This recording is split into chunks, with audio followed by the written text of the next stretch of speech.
Et ici être très clair, la France ne pratique pas le double standard.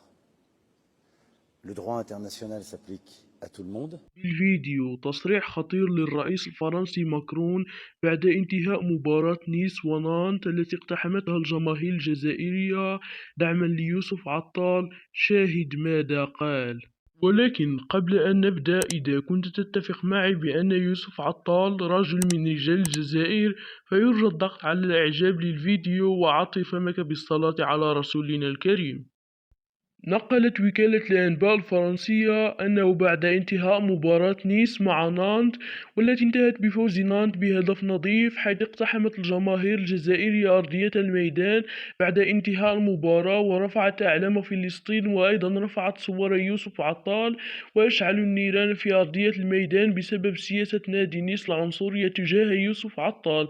ولكن ما هز العالم هو ما قاله الرئيس الفرنسي ماكرون بعد هذه الواقعة، حيث أدلى بتصريح وقال إن هذا التصرف غير اللائق الذي قامت به الجماهير الجزائرية ليس من أفعال دولة عظيمة مثل الجزائر. وقال أيضا بأنه سيتم إطلاق سراح يوسف عطال كي لا تتسبب لنا الجماهير الجزائرية خسائر مادية أخرى، وسنقوم بإجراء عقوبة صارمة على رئيس نادي نيس.